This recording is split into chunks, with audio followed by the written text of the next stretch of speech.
Hi students, my name is Vishnu Astrugar, Director of the Astrugar Institute of Physics. Welcome to my channel Phil Physics. कैसे आप सभी लोग अच्छे होंगे? तो टुडे बच्चों आज कल हमने इलेक्ट्रोस्टैटिक्स लेक्चर 1 स्टार्ट किया था, तो आज का लेक्चर 2 होगा, सेकंड लेक्चर होगा इलेक्ट्रोस्टैटिक्स के ऊपर। तो अभी बच्चों आपको एक काम करना है, पहले लेक्चर 2 देखने से पहले आपको लेक्चर 1 कंपलसरी देखना होगा, अदरवाइज आपको इस लेक्चर में जो भी पढ़ाया जाएगा वो समझ में नहीं आएगा। ओके, तो आपको क्या करना है, नीचे डिस्क्रिप्शन में मैंने आपको लेक्चर 1 की लिंक दे दी गई है, उसको आपको पहले लेक्चर 1 को जाके देखिए और फिर बाद में लेक्चर 2 के ऊपर आइए। ओके, तो फिर बता रहा हूं कि नीचे डिस्क्रिप्शन में मैंने आपको वहां पे लेक्चर 1 की लिंक दे चुकी है, तो उसको जाके आप एक बार चेक कर लीजिए और उसको देख लीजिए। उसके बाद में to be continued lecture number 2 यहाँ पे आ जाओ। ओके, तो डियर स्टूडेंट्स, इलेक्ट्रोस्टैटिक्स। ओके, तो इलेक्ट्रोस्टैटिक्स हमने कल स्टार्ट किया था और मैंने आपको बेसिकली वहां पे इंट्रोडक्शनरी लेक्चर दे दिया था। ओके, तो यहाँ पर इलेक्ट्रोस्टैटिक्स में हमने कल देखा था कि इलेक्ट्रोस्टैटिक क्या है, उसमें हम क्या देखने जा रहे हैं, चार्जेस क्या होता है, चार्जेस अलग अलग, मास क्या होता है चार्ज का, इलेक्ट्रॉन प्रोटॉन उसमें देखा था हमने, कूलम्स का एक्सपेरिमेंट हमने देखा था, setup of experiment as continue to Newton's law of gravitation को किस तरीके से उसमें कंटिन्यू करके कूलम्स ने चार्ज को बताया था। जैसे किसी भी बॉडी के पास मास होता है, उसी तरीके से बॉडी के पास और एक प्रॉपर्टी होती है जिसका नाम होता है बच्चों चार्ज। वो हमने कल के लेक्चर में पूरा का पूरा डिस्कस किया था। ओके, तो आज हम electrostatics to be continued next concept which is properties of charges. Okay, तो आज हम स्टार्ट करेंगे बच्चों प्रॉपर्टीज ऑफ चार्जेस। ओके, तो इसमें हम देखेंगे 1 बाय 1 किस तरीके से प्रॉपर्टीज है चार्ज के, कौन से प्रॉपर्टीज है। ओके, तो देखो सबसे पहले हम पहली प्रॉपर्टी डिस्कस करते हैं यहाँ पर, जो हमारे पास में है ट्रांसफॉर्मेशन ऑफ चार्ज।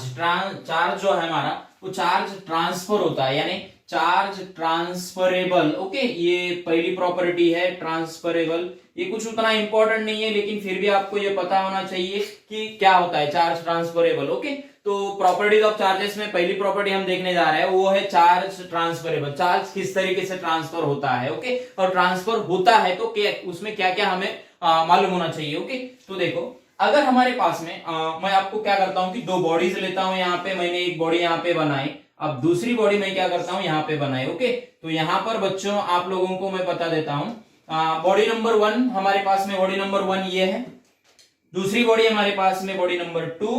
ओके, अब देखो क्या है ना कि आपने बचपन में या स्कूल टाइम में आपने देखा होगा बच्चों की क्या होता है, जब आप अपने बालों में इस तरीके से पेन को ऐसे करते हो, रब करते हो, इसको हम क्या बोलते हैं, रब करते हो, फिर हम पेपर पीसेस को अगर टच करते हो तो पेपर पीसेस को अट्रैक्ट होते हैं बच्चों। पता है यानी क्या हो रहा है कि जब हम रब कर रहे हैं उस समय पे चार्ज प्रोड्यूस हो रहा है। अब चार्ज प्रोड्यूस हो रहा है तो पेपर पीसेस को क्या कर रहा है, अट्रैक्ट कर रहा है यहाँ पे। ओके, तो यही कंसेप्ट यहाँ पे अप्लाई होगा। अगर हम दोनों बॉडीज को अगर रब करते हैं, यानी रबिंग वाली प्रोसेस हम अगर करते हैं बच्चों, तो होगा क्या, चार्ज प्रोड्यूस होगा, यानी चार्ज आएगा वहां पे। ठीक है, अब चार्ज आएगा मतलब इसका क्या है, तो सबसे पहले मैं आपको बता देता हूं, बॉडी नंबर 1 के पास जितने भी प्रोटॉन होंगे उतने इलेक्ट्रॉन होंगे, यानी number of proton is equal to number of electron. As like similar to body number 2 के पास भी number of protons is equal to number of electrons होंगे बच्चों। अब हुआ क्या कि हमने इसको रब किया, रब करने के बाद में क्या हुआ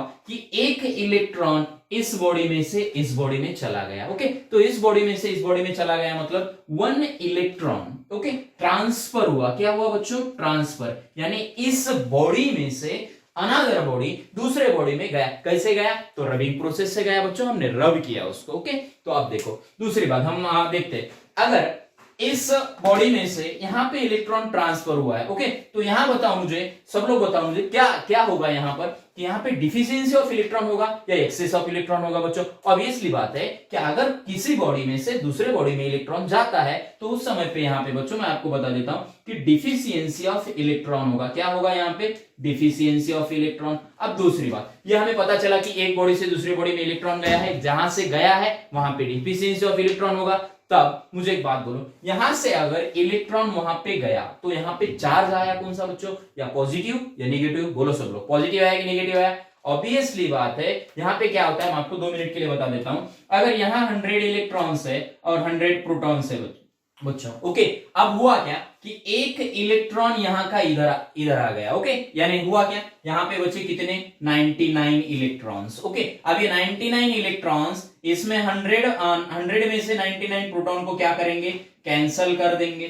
फिर बचता कौन है, प्रोटॉन बचता है 1। तो यहाँ पे ऑब्वियसली बात है, आपको पता चला होगा कि हुआ क्या यहाँ पे, तो एक प्रोटॉन आया, प्रोटॉन आया मतलब कौन सा चार्ज आया, पॉजिटिव चार्ज आया। ओके, जब भी किसी बॉडी में से दूसरे बॉडी में अगर इलेक्ट्रॉन ट्रांसफर होता है तो वहां पे डिफिशियंसी ऑफ इलेक्ट्रॉन होगी, और यहां पर पॉजिटिवली चार्ज बॉडी मानी जाती है। हम जिसको बोलते हैं वो बॉडी किस तरीके से चार्ज हुई, तो पॉजिटिवली चार्ज हो गई बच्चों। ओके, अब यहाँ पे क्या होता है देखो, अब हम बातें कर रहे थे कि कल बताया था मैंने कि नंबर इलेक्ट्रॉन के पास कुछ ना कुछ मास होता है। आपको मैंने बताया था इलेक्ट्रॉन का मास कितना होता है, प्रोटॉन का मास कितना होता है, ऑब्वियसली बात है। ओके, तो आप किसी भी बॉडी के पास कुछ ना कुछ तो भी इसमें से इधर इलेक्ट्रॉन गया है, मतलब यहां का एक तो चार्ज बदल गया। ओके, दूसरी बात हो गई यहां का मास चेंज हुआ कि नहीं हुआ, बोलो मुझे। मास भी चेंज होगा, क्यों, क्योंकि एक इलेक्ट्रॉन उधर ट्रांसफर हुआ है, मतलब आप लोगों को पता होगा कि इलेक्ट्रॉन का mass 9.1 into 10 to the power -31 kg।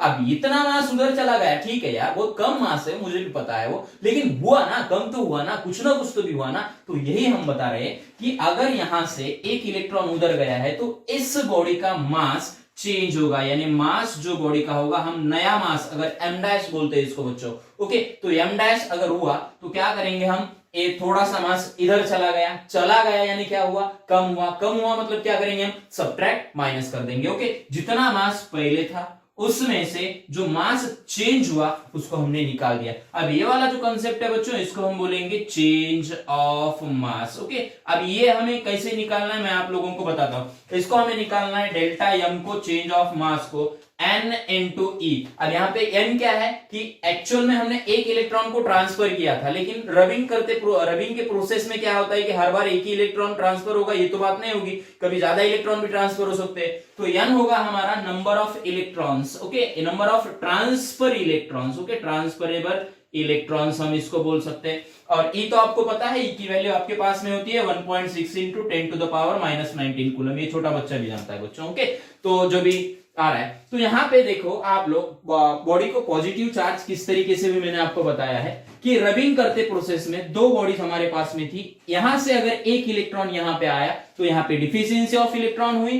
दूसरी बात, चार्ज पॉजिटिव हुआ। तीसरी बात, इसका मास चेंज हुआ। अब मास कितना चेंज हुआ, तो m डैश यानी नया जो भी मास आ रहा है उसका कितना आया, तो m minus delta m। Okay, यानी मास कम हो रहा है उसका। ओके, तो ये मैंने बताया। अब बच्चों इसके पास कुछ ना कुछ तो भी चार्ज भी आएगा, यहाँ पर मैं आपको बता देता हूं, यहाँ पर कुछ ना कुछ तो भी चार्ज भी चेंज होगा, यानी चार्ज पॉजिटिव चार्ज आ रहा है, तो चार्ज कितना आ रहा है उसका, पॉजिटिव चार्ज है मतलब, तो मैं आपको बता देता हूं, यहाँ पे चार्ज आपको जो होगा ये Q इक्वल्स टू एन होगा बच्चों। जैसे मैंने यहाँ पे आपको delta M equals to N बताया है, वैसे ही यहाँ पर Q इक्वल्स टू NE होगा। N मतलब number of transferable electrons and E मतलब 1.6 into 10 to the power -19 coulomb. ये आप लोगों को पता है बच्चों। यहाँ पे छोटी सी हमारी गलती हुई है, क्या मैं आपको बताता हूँ कि यहाँ पे डेल्टा एम इक्वल्स टू हमने जो बोला था एन ई, तो यहाँ पे ई बोले तो बच्चों मास ऑफ इलेक्ट्रॉन, यहाँ पे हमें क्या करना है, मास ऑफ इलेक्ट्रॉन मल्टीप्लाई कर देना है वहां पे। ओके, तो ये थोड़ा सा याद रखो यहाँ पे। और चार्ज जो भी चेंज होगा हमारा वो प्लस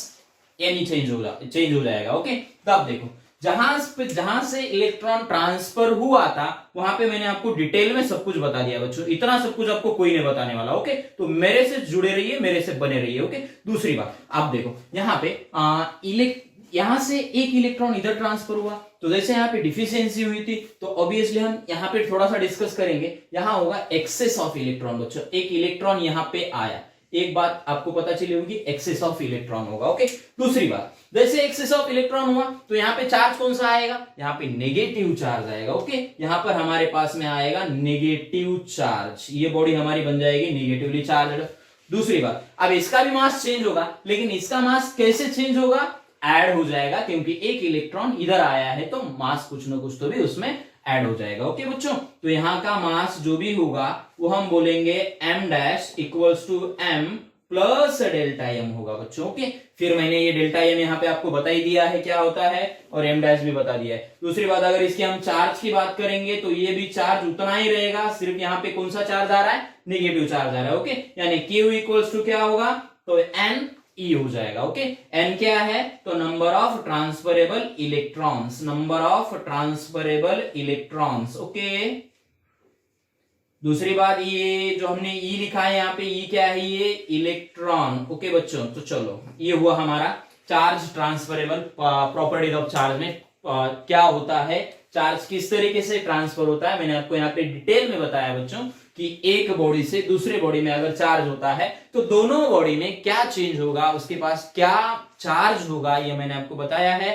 कितना उसका मास चेंज होगा, deficiency of electron, excess of electron, positively charge, negatively charge, mass change, ये वाला मास चेंज, चार्ज में जो चेंज आ रहा है वो भी मैंने आपको बता दिया है वहां पे। तो ये सब चीजें आपको नोट डाउन करनी होगी। आप करते समय क्या करते रहिए बच्चों, थोड़ा सा जब मैं लिख रहा हूं तो सुनते रहिए, और जब यहाँ पे पूरा एक कंसेप्ट पूरा कंप्लीट हो गया ना तो आपको वहां पे क्या करना है, पॉज करना है और पूरा आपके नोटबुक में लिख लेना है उसको। यानी कि आपके खुद के नोट्स वहां पे प्रिपेयर हो जाएंगे, और जब खुद के नोट्स होते हैं तो खुद पे कॉन्फिडेंस होता है, खुद पे कॉन्फिडेंस होता है तो चांसेस हमारे सिलेक्शन के बढ़ते हैं। ओके, तो देखो आप, मैंने क्या बोला आपको, पॉज करके नोट डाउन कर लीजिए इसको। ओके, नोटबुक और पेन कंटिन्यू आपको साथ में रखना है। दूसरी बात, आप आपके साथ जितने भी स्टूडेंट्स हैं, आपके साथ जो भी फ्रेंड्स है बच्चों, आपको जो जो साथ में लोग हैं उनका भी थोड़ा सा, उनको भी बेनिफिट होना चाहिए। तो इसको क्या करिए, आप शेयर करते रहिए। और आपको क्या करना है यहाँ पे कि जो भी आप ये लेक्चर देख रहे हैं, जो भी आपको जो अटेंड हो रहा है, तो इसको क्या करना है, आपके फ्रेंड्स को भी बताना है कि यहाँ पे इस तरीके से सर पढ़ा रहे हैं, आपको यहाँ पे जुड़ना है, बने रहना है सर के साथ में। तो उन लोगों को भी आपको चैनल को सब्सक्राइब करने के लिए बोलिए और शेयर करते रहिए। ओके, तो चलो दूसरी बात, हमने देखा अभी की प्रॉपर्टीज ऑफ चार्ज में चार्ज ट्रांसफरेबल। अब हम आते हैं दूसरी प्रॉपर्टी हमारी होती है एडिटिविटी ऑफ चार्ज। बच्चों, चार्ज किस तरीके से ऐड होता है, एडिटिविटी ऑफ चार्ज, ये छोटा सा कंसेप्ट है, फिर भी मैं आपको बता रहा हूं, आपको पता होना चाहिए। ओके, एडिटिविटी ऑफ चार्ज होता क्या है? तो सिंपल सी बात है बच्चों, द टोटल चार्ज, मैं आपको थोड़ा सा पहले बता देता हूं कि the total charge of an system, किसी भी सिस्टम के पास total charge of an system is obtained by, कहां से मिलता है ये बच्चों? तो आपको क्या करना है यहाँ पे, एड अल्जेब्रिकली, एडिंग अल्जेब्रिकली, पूरे चार्जेस को आपको ऐड कर देना है, all charge by all charges adding algebraically. यहाँ पे आपको अल्जेब्रिकली पूरे चार्जेस ऐड कर देने हैं। मैं आपको एक एग्जांपल बता देता हूँ किस तरीके से ऐड करने हैं, क्या नहीं। ओके, तो आप देखो हमारे पास में एक सिस्टम है, एक बॉडी है हमारे पास में। अब मैं बता रहा हूँ कि यहाँ पे एक सिस्टम है हमारे पास में, और इस सिस्टम में बहुत सारे चार्जेस हमारे पास में है। देखो अब हमारे पास में यहाँ पे एक +3 कूलम का चार्ज है, दूसरा -2 कूलम का चार्ज है, +8 कूलम है हमारे पास में, फिर बाद में -5 कूलम है, और लास्ट में मैं लेता हूं आपको यहाँ पे +2 कूलम बच्चों। ठीक है, तो आपको बताना होगा कि एडिटिविटी ऑफ चार्जेस में ये प्रॉपर्टी क्या है कि अब ये वाली जो सिस्टम है हमारे पास में, इस सिस्टम का एक्चुअली टोटल चार्ज, अब ये तो अलग अलग चार्जेस हुए ना, इसके अंदर हमने क्या किया कि सिस्टम के अंदर यहाँ पे एक +3 कूलम लिया, -2 कूलम लिया, +8 लिया, -5 लिया, -2 लिया, ये क्या हुआ कि इंडिविजुअल चार्जेस हुए बच्चों। ओके, तो आपको अगर पूरे सिस्टम में टोटल चार्ज कितना है आपको बताना है उस समय पे, तो इसका टोटल चार्ज मैंने अभी अभी आपको बोला है बच्चों कि क्या करना है, तो सीधी बात है कि इसको अल्जेब्रिकली आप क्या कर दो, ऐड कर दो। ओके, अल्जेब्रिकली ऐड करना है मतलब क्या करना है, तो इन सब को आपको जोड़ देना है साथ में। जोड़ने के बाद आपको क्या मिलेगा, टोटल चार्ज मिलेगा, यानी एडिटिविटी का मींस ऐड करते रहो अल्जेब्रिकली। बात खत्म हो गई यहाँ पे। ठीक है, तो यहाँ पे अगर टोटल चार्ज की बात करेंगे हम, तो आपके पास इसको मानते हैं हम Q1 बच्चों, इसको मानते हैं हम Q2, ये वाला हुआ Q3, ये वाला हुआ Q4, ये वाला हुआ Q5। हमारे पास में 5 चार्ज है। ओके, तो हम क्या करेंगे, इस पांचों को ऐड कर देंगे। देखो +3, ओके, उसके बाद में ये वाला हुआ +-2। ओके, चलो ये मैं आपको थोड़ा सा ये देखो, दूसरी बात ये हुआ हमारा ++2 प्लस ये होगा। ओके, दूसरी बात ये होगा हमारा +8, बाद में यहां पर आपको प्लस कर देना है +5 -5। ओके, तो आप देखो यहाँ पे सीधी सी बात है, आपको ये माइनस हो जाएगा, ये प्लस हो जाएगा, ये प्लस हो जाएगा, ये माइनस हो जाएगा। ओके, तो देखो 3 - 2 आपका हो जाएगा 5, 5 + 2 कितना हो जाएगा बच्चों, बोलो आप सब लोग, सभी लोगों को क्लैरिटी मिलती होंगी यहाँ पे कि 3 - 2 + 2 + 8 - 5। तो सिंपल सी बात है बच्चों, यहां से अगर हमने 3 को -1 में से 3 - 2 क्या होगा, 1 + 2 3 3 + 8 11 और 11 में से आपको 5 निकाल देने हैं। इसका मतलब आएगा आपका टोटल चार्ज जो भी इस बॉडी के सिस्टम के पास होगा वो +6 कूलम हो जाएगा बच्चों। ठीक है, यही है हमारी additivity property. Okay, additivity property का मीनिंग आपको मैंने बता दिया है कि किसी भी सिस्टम के ऊपर जितने भी चार्जेस होंगे उन सब चार्जेस को आपको अलजेब्रिकली ऐड कर देना है। बात यहां पर खत्म हो गई। ठीक है, आप देखेंगे, कंटिन्यू करेंगे बच्चों। यहाँ पे प्रॉपर्टी ऑफ चार्ज में हमारी दूसरी प्रॉपर्टी खत्म हो गई है। अब हम तीसरी प्रॉपर्टी के ऊपर आएंगे। चलो अब हम डिस्कस करते हैं बच्चों तीसरी प्रॉपर्टी। ओके, तो तीसरी प्रॉपर्टी आपको 10th क्लास में आपने सुना होगा बच्चों, कंजर्वेशन ऑफ एनर्जी वगैरह कुछ तो भी, conservation of energy, kinetic energy, potential energy वाले कंसेप्ट होते हैं आपके पास। ओके, तो वो आपने देखे होंगे।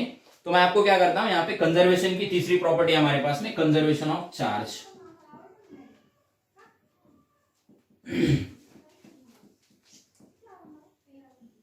कंजर्वेशन ऑफ चार्ज, यहां पे देखो कंजर्वेशन ऑफ चार्ज। ठीक है, कंजर्वेशन ऑफ चार्ज एक्चुअल में होता क्या है मैं आपको बता देता हूं। एक बेस्ट एग्जांपल मैं आपको देता हूं बच्चों। एक आपसे रिलेट करता हूं, मैं आपसे रिलेट करके उसको समझाने की कोशिश करता हूं। देखो आपको समझ में 100% आएगा, मुझे गारंटी है उसकी। ठीक है, तो आप देखो क्या है, आपके क्लास में थोड़े से 10-12 बच्चे हैं, स्टूडेंट्स बैठे हुए हैं। ओके, उस समय पे मैंने कंपटीशन रखा बच्चों। उसमें कंपटीशन में अब क्या किया कि जो भी बंदा अच्छा पढ़ाई करेगा, जो भी बीपीबी सॉल्व करेगा, क्वेश्चन को सॉल्व करके बताएगा, अपनी जो भी वीकली टेस्ट होते हैं उसमें रैंक लाएगा। अब मैंने उससे एक बंदा जो चॉइस करना है उसको कुछ ना कुछ तो भी मैंने क्या किया है कि प्राइज देना सोचा है बच्चों। ओके, तो सबसे पहले एक विनर हो गया, एक जीत लिया बच्चों। ठीक है, एक को प्राइज मिल गया। कैसे, अब देखो, अब मेरे पास मेरा खुद का अकाउंट है।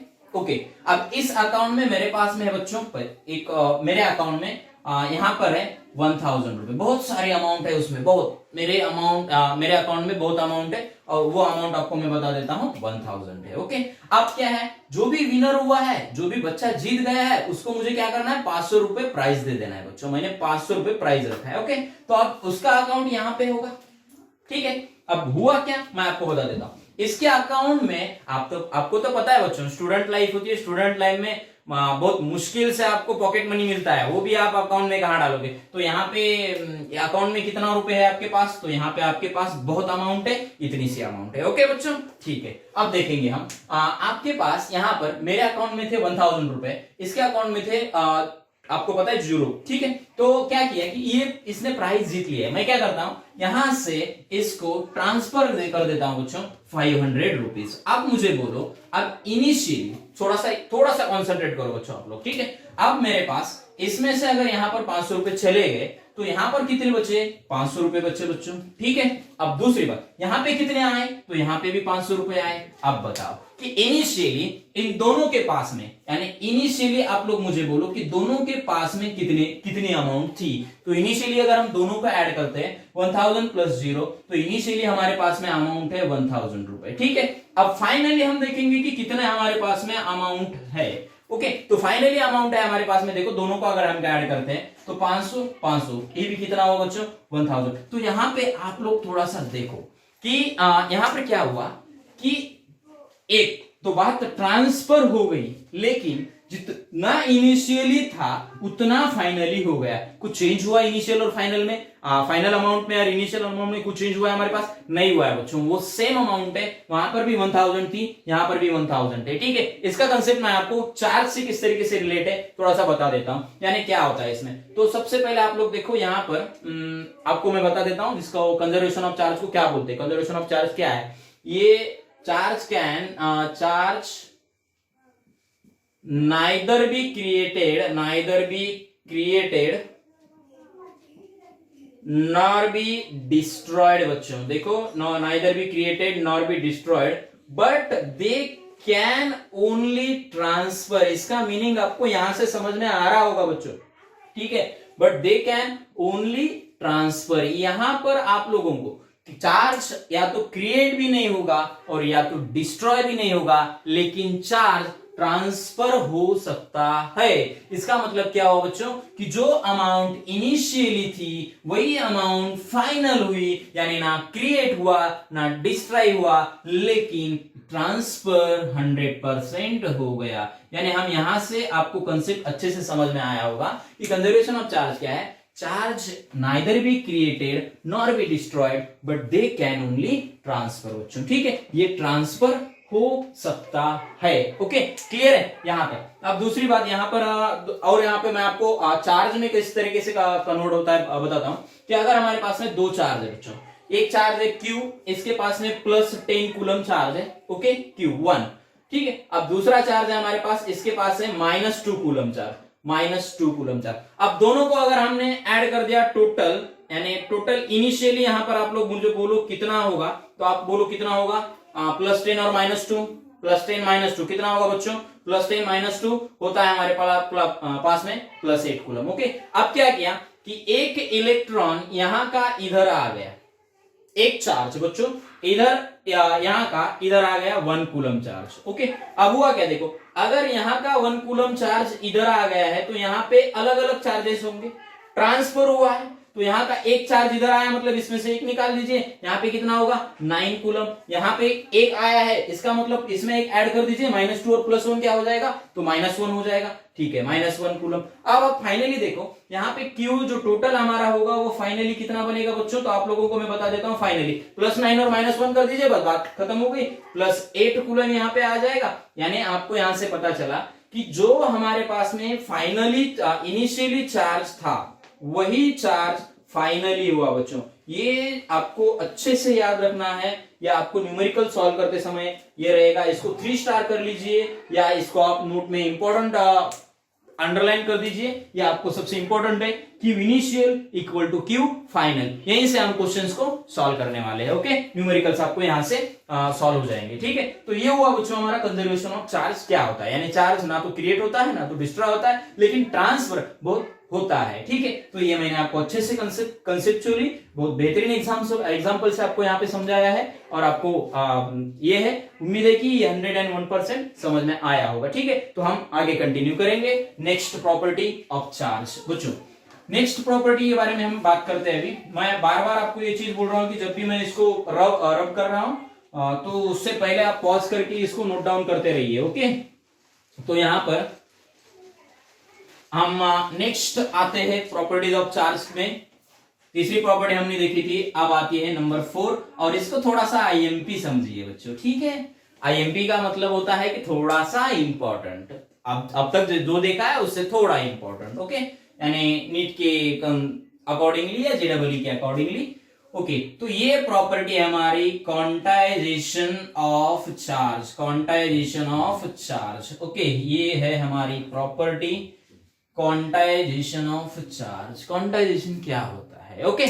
तो यहाँ पे ये थोड़ा सा बच्चों समझने के लिए बच्चों को बहुत डिफिकल्ट होता है। बहुत सारे बच्चे मेरे को जब भी रेगुलर में मैं मुझसे मिलते हैं और इलेक्ट्रोस्टैटिक्स में जब बात होती है हमारी, तो उसमें बच्चों को ये क्वांटाइजेशन फाइनली बच्चों समझ में नहीं आता है कि है क्या क्वांटाइजेशन सर। ये तो मैं आपको बता देता हूँ, बहुत इजी कंसेप्ट है, बहुत बहुत इजी है। बस आपको मेरे साथ बने रहना है और आपको इसको समझने की कोशिश करना है। मैं बहुत बेहतरीन एग्जांपल से मैं आपको इसको समझ के देता हूं, ठीक है। तो क्वांटाइजेशन का मीनिंग है बच्चों, क्वांटाइजेशन तो सबसे पहले ये होगी क्वांटिटी, ओके, बात खत्म। क्या हो गई, क्वांटिटी, ठीक है।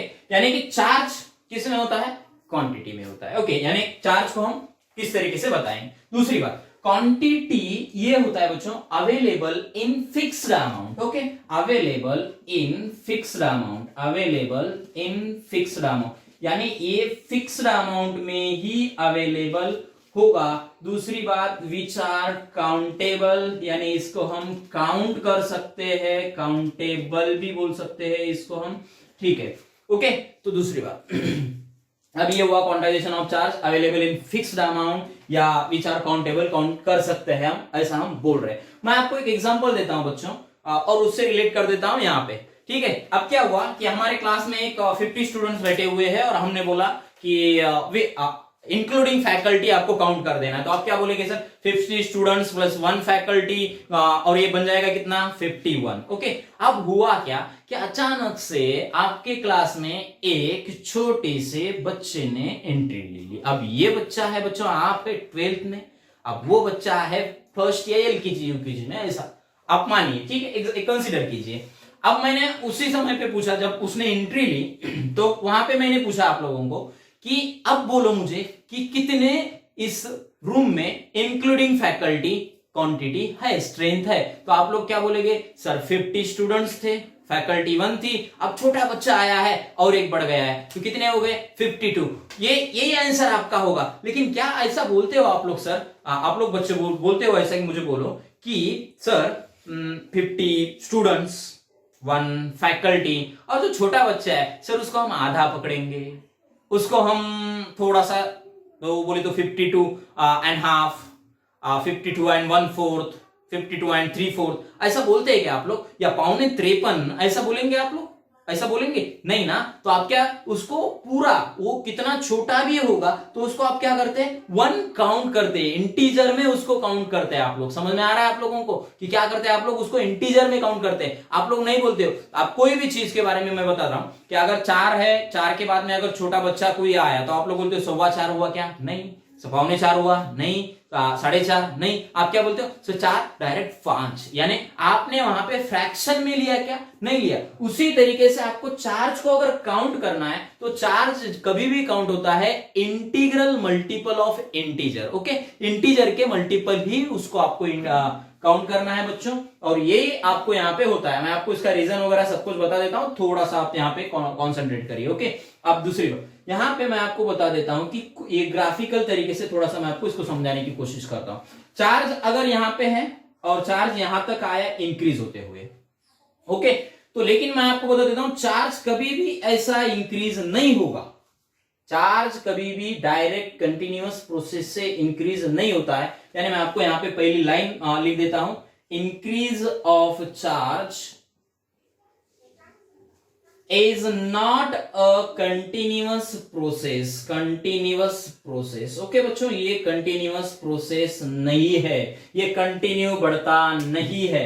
ओके, ये ऐसा डायरेक्ट ऊपर नहीं जाता है। तो इसकी प्रोसेस एक्चुअल में क्या होती है मैं आपको बता देता हूं। यहां पर अगर आप मानते हो बच्चों, थोड़ा सा कॉन्सेंट्रेट करो कि यहाँ पे 1 इलेक्ट्रॉन है। अब आप लोगों को पता है 1 इलेक्ट्रॉन की वैल्यू कितनी है, 1.6 इंटू 10⁻⁻19 कूलम। ठीक है, अब होगा क्या कि ये यहाँ पे इस तरीके से डायरेक्ट यहाँ पे आता है। ठीक है, यानी स्टेप्स मैं बना रहा हूं, ये ऐसे ऐसे बढ़ेगा बच्चों। ये देखो थोड़ा सा आपको समझ में आ रहा है, ये ऐसे बढ़ेगा। ठीक है, ये डायरेक्ट ऐसे बढ़ेगा क्या, नहीं बढ़ेगा। कैसे, तो यहाँ पे 1 होगा, यहाँ पर आने के बाद में 2e होगा, यहाँ पर आने के बाद में 3e होगा, यहाँ पर आने के बाद में 4e होगा, और ये कंटिन्यूस चलता रहेगा बच्चों, 5e 6e 7e। समझ में आ रहा है कि नहीं आ रहा है आप लोगों को। देखो थोड़ा सा मैंने क्या बोला कि ये कंटिन्यू बढ़ेगा क्या, नहीं बढ़ेगा। Is not a continuous process. Increase होगा लेकिन कंटिन्यू में होगा क्या, नहीं होगा। धीरे धीरे इंक्रीज, 1 से 2, 2 से 3, 3 से 4, 4 से 5, 5 से 6। मुझे यानी मेरा बताने का मतलब ये है बच्चों कि यहाँ पे 1 के बाद में ये 1.5, 1.6, 1.7 ये इस तरीके से नहीं बढ़ता है, डायरेक्ट 1 से 2 ही होगा। ठीक है, अब 2 से यहाँ पे 2.1 वगैरह कुछ नहीं होगा,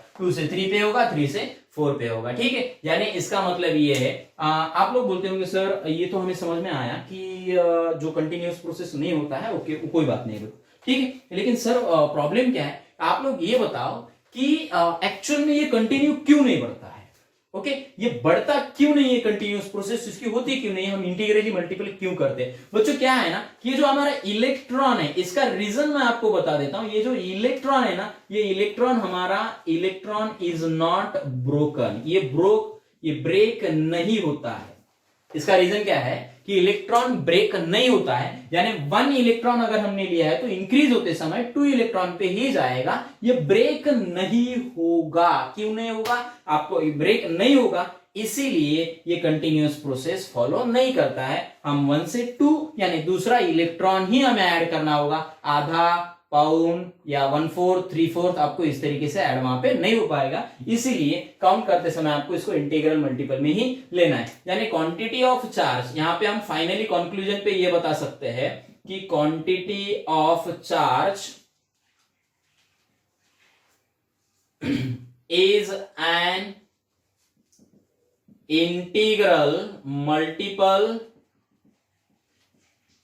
of charge, is an integral multiple of charge, integral multiple यानी यहाँ पे होगा Q equals to NE, plus और माइनस NE होगा बच्चों, प्लस भी हो सकता है माइनस भी हो सकता है, ओके, प्लस और माइनस NE होगा। यहाँ पे वेयर मैं आपको बता देता हूं कि क्या n इक्वल्स टू 1 2 3 4 5, ओके, और E तो पता है आप लोगों को 1.6 इंटू 10⁻⁻19 कूलम होता है, ओके। इसकी प्लस और माइनस वैल्यू ले लेंगे, जो पॉजिटिव है नेगेटिव है वो ले लेंगे आप लोग, ठीक है। तो Q, अब Q क्या है बच्चों, मैंने लिया 1, यानी 1E हो सकता है, 2E भी हो सकता है, 3E भी हो सकता है, 4E भी हो सकता है, और ये नॉन स्टॉप कंटिन्यू चलते रहेगा ऐसा। ये हमारा करेक्ट है बच्चों क्वांटाइजेशन, ओके, क्वांटिटी हम करते समय। अब इस तरीके से देखो, ये कभी भी 1/2E नो, 3/2 नो, ऐसा भी नहीं होगा, 4E/3 ऐसा भी नहीं होगा, बाद में 5E/7, यानी कि मैं आपको बताना ये है कि ये इस तरीके से रॉन्ग मेथड है बच्चों, ये इस तरीके से नहीं होगा, यानी finally fraction not allowed to quantization of charge, यानी क्वांटिटी, चार्ज के क्वांटिटी के लिए फ्रैक्शन ये नहीं होगा, ये नॉट अलाउड है, ओके। तो आपको यहां तक समझ में आया होगा बच्चों कि हमने जो देखा अभी कि आप लोगों को जो चार्ज है, चार्ज के अलग अलग प्रॉपर्टीज, हमने चौथी प्रॉपर्टी देखी है number 4, quantization of charge, okay. इसको मैंने बहुत बेहतरीन तरीके से आपकी कंसेप्चुअली अंडरस्टैंडिंग होने की तरीके से आपको मैंने अच्छे से समझाया है। अब एक लास्ट प्रॉपर्टी आती है बच्चों, जो मैं आपको बता रहा हूं, लास्ट प्रॉपर्टी है, और ये प्रॉपर्टी ऐसे देखा जाए तो उतना हार्ड नहीं है और उतना इंपॉर्टेंट भी नहीं है, लेकिन आपको मैं पता होना चाहिए कि invariant property of charge number 5, invariant property of charge, invariant property of charge, okay. Dear students, invariant property of charge होती क्या है मैं आपको बताता हूं। यहां पर हमारे पास में कोई बॉडी है, ओके, ये बहुत स्टोन जैसी बॉडी, स्टोन, यहां पर number of protons equal to number of electrons, जितने प्रोटॉन होंगे उतने ही इलेक्ट्रॉन्स होंगे, okay.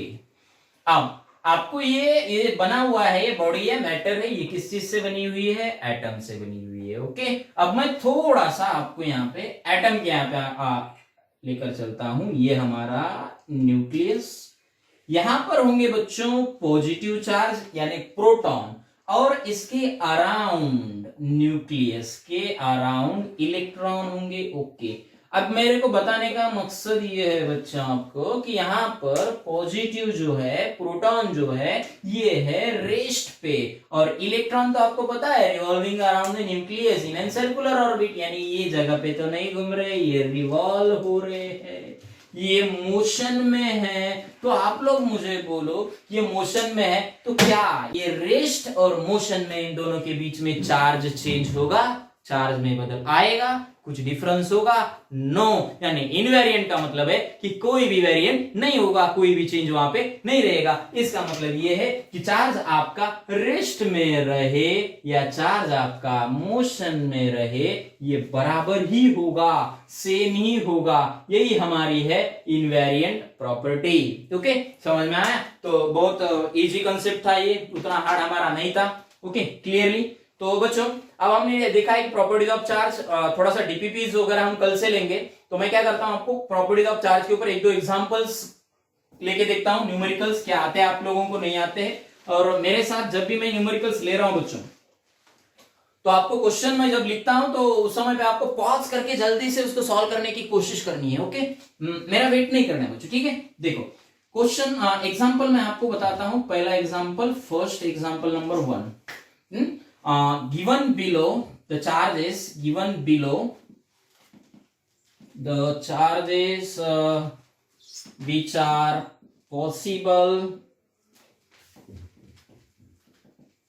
and which are not possible, okay, which are not possible। एक दो तीन चार्ज देता हूं आप लोगों को, इसमें से कौन से चार्ज पॉजिटिव है, पॉसिबल है, या कौन से चार्ज नॉट पॉसिबल आपको बताने हैं। First 6.4 into 10⁻⁻19 coulomb, second 8.0 into 10 to the power -19 coulomb, third 2.0 into 10 to the power -19 coulomb. जल्दी से पॉज करिए, क्वेश्चन को सॉल्व करने की कोशिश करिए, मेरा वेट मत करिए बच्चों, ठीक है। चलो कंटिन्यू करते हैं। फर्स्ट क्वेश्चन यहाँ पे देखो कि ये पॉसिबल है कि नहीं है, मैं आपको बता देता हूं। सबसे पहले ये किस कंसेप्ट से आता है ये आपको समझना है कि ये आपको मैं अभी अभी बताया कि क्वांटाइजेशन, ये क्वांटाइजेशन से ही हम इस क्वेश्चन को सॉल्व करने वाले हैं, ठीक है। यानी कि क्वांटाइजेशन क्या होता है, एन इंटू ई होता है। पॉसिबल है कि नहीं है, बस आपको यहाँ पे क्या करना है, एन को निकाल देना है। किसको निकालना है आपको, एन को।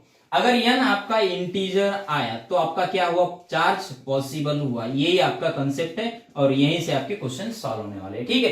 एन को निकालना है तो आपको क्या करना पड़ेगा, तो एन को निकालना है तो आपको पहला क्वेश्चन बताता हूं, Q equals to N E, यानी एन को निकालना है तो आपको Q अपॉन क्या करना होगा, ई करना होगा, ठीक है। आपको Q तो दिया गया है चार्ज, ये Q है आपके चार्जेस दिए गए आप लोगों को, ठीक है। चार्ज है आपके पास 6.4 इंटू 10 टू द पावर -19 और E आपको पता है 1.6 into 10 to the power -19 coulomb होता है बच्चों, ठीक है। इसको हम सॉल्व करेंगे, कूलम से कूलम मर गया बच्चों, कूलम से कूलम कैंसिल हो गया, 10⁻19 से 10⁻19 -19 को कैंसिल हो गया। अब बचता है ये, तो ये आपको पता होगा, ए पॉइंट से पॉइंट निकाल दीजिए। 16 16 16 4 जा 16 4 जा 64।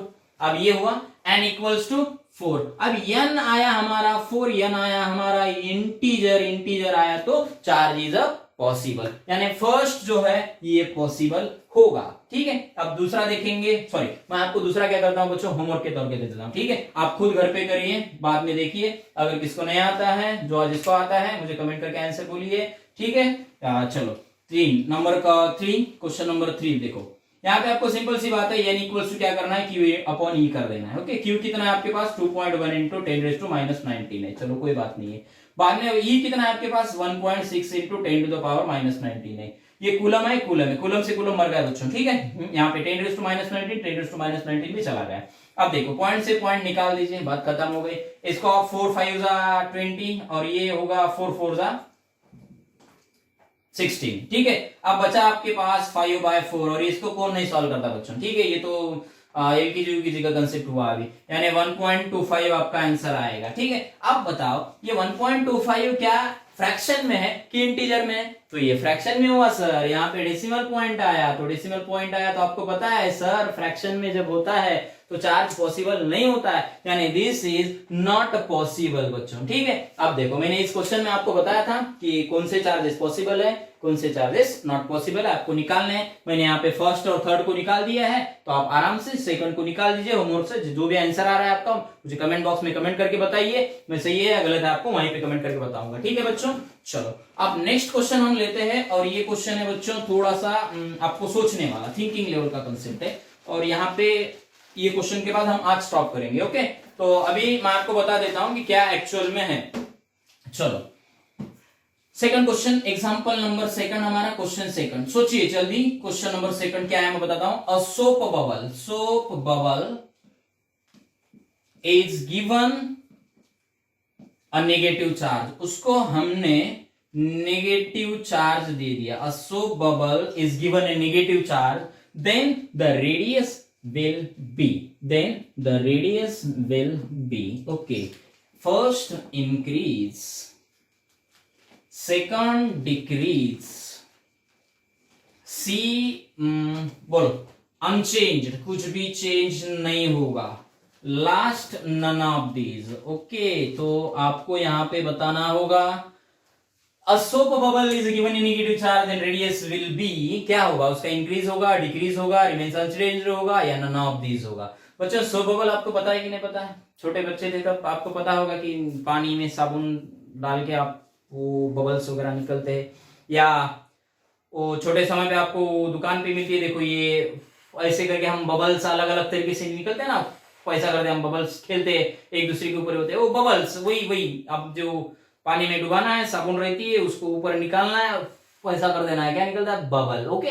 तो यही बबल क्या उसका होगा मैं आपको बता देता हूं, ठीक है। तो देखो आपको मैं बता रहा हूं कि ये हमारा सोप बबल है, ठीक है। अब इसके ऊपर मैंने एक नेगेटिव चार्ज दिया, ओके, यानी नेगेटिव चार्ज हमने दिया है, तो यहाँ पे नेगेटिव चार्ज हर तरफ इसके ऊपर सरफेस के ऊपर आएगा, ये सोप बबल का नेगेटिव चार्ज आ गया, ठीक है। चलो अब होता क्या है बच्चों, देखो कि हर तरफ नेगेटिव चार्ज है, तो मैं क्या करता हूं, यहाँ का एक स्मॉलेस्ट पोर्शन यहाँ का ले लेता हूं और यहाँ का स्मॉलेस्ट पोर्शन ले लेता हूं, ठीक है। अब हर तरफ यहाँ पे भी हम स्मॉलेस्ट पोर्शन ले सकते हैं, यहाँ पे भी हम स्मॉलेस्ट पोर्शन ले सकते हैं, ओके, कोई बात नहीं है उसमें, ठीक है। तो अभी सिर्फ मैं आपको बताने के लिए, समझाने के लिए बताऊं, जैसे यहाँ पे हमने लिया वैसे यहाँ पर लिया, वैसे यहाँ पर लेंगे, यहाँ पर लेंगे, यहाँ पर लेंगे, और सब तरफ भी हम ऐसा ले सकते हैं बच्चे, कोई तकलीफ नहीं होगी, ओके। तो आप देखो यहाँ पे अभी नेगेटिव चार्ज है, यानी यहाँ पे नेगेटिवली, यहाँ पे क्या है, नेगेटिवली चार्ज, ओके। आप वो मुझे बोलो, ये सेम चार्जेस है बच्चों, लाइक चार्जेस है कि अनलाइक चार्जेस है, ये लाइक चार्जेस है, ये वाला भी नेगेटिव, ये वाला भी नेगेटिव, यानी